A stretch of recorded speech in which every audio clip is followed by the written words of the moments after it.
If you hate my lifestyle, then go.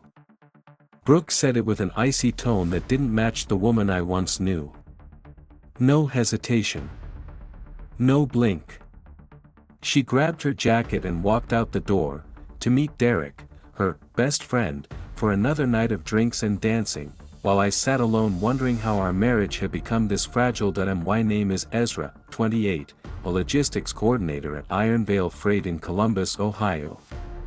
12-hour shifts, long days, steady work. Not glamorous, but purposeful.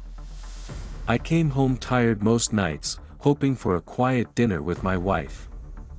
Instead, I found an empty apartment and a text saying she'd be out late. 3 years of marriage.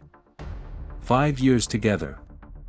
And somewhere along the way, the woman who once filled my world slowly drifted into someone I no longer recognized. I met Brooke at a birthday party when I was 23. She walked in wearing a red dress, laughing with a kind of energy that made you look twice. Everyone noticed her, but she talked to me the whole night. She said she loved my steadiness. I thought it was a compliment. Looking back, I think she wanted someone stable to return to between her adventures, someone who'd always be there when she needed grounding, and for a while, marriage worked. Road trips, dinners with friends, weekend plans. But slowly, those moments faded. Brooke started going out more, first once a week, then twice, then all the time. I became the man she came home to, not the man she came home for. Derek had always been in the picture.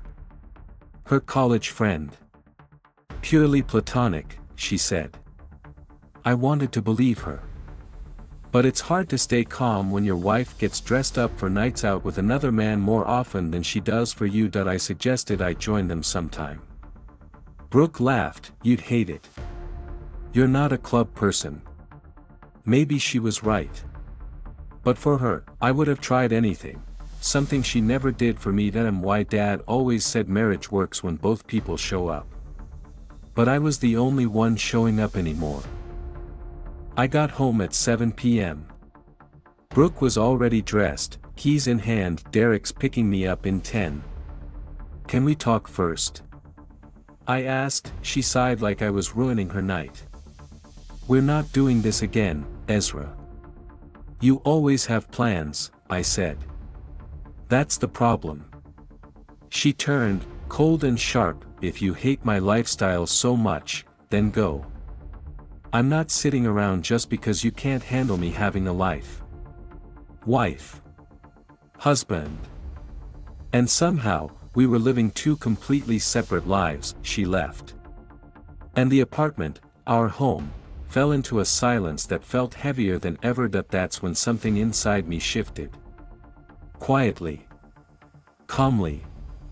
Maybe it was time to go. I called my sister, Audrey. No, I told her. Everything isn't okay. But it's going to be. She offered her guest room immediately. And for the first time in years, I didn't argue.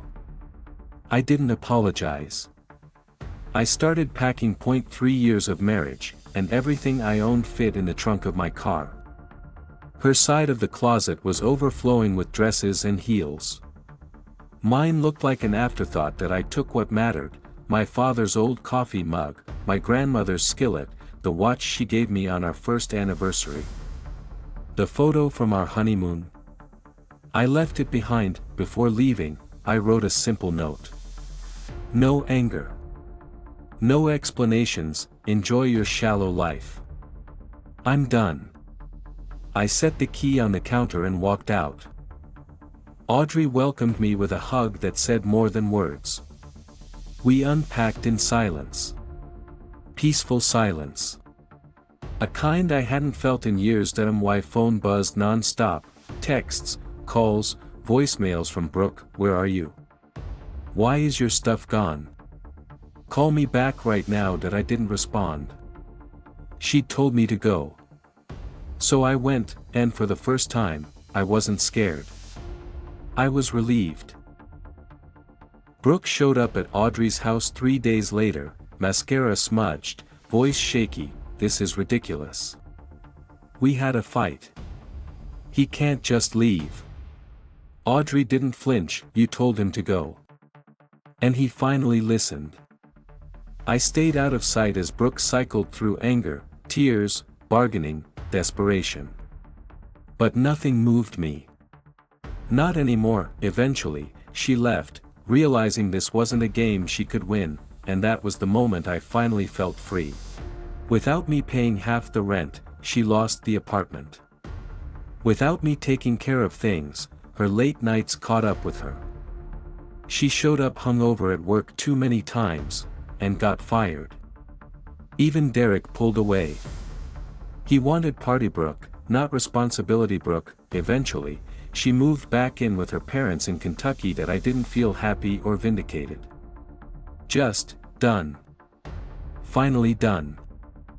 Over the next few months, I found a small apartment and filled it with things I liked. I reconnected with friends. Started running in the mornings. Cooked dinner for myself for the first time in years, and actually enjoyed it. One evening, 8 months after leaving, I sat on my balcony watching the Columbus sunset paint the sky orange and pink, and for the first time since my wedding day, I felt whole. Freedom didn't come from walking away from her. It came from walking back to myself. Sometimes the bravest thing you can do is take someone at their word, even when it breaks your heart, even when it ends the future you imagined, even when it means starting over. Brooke told me to go. So I did, and it saved my life.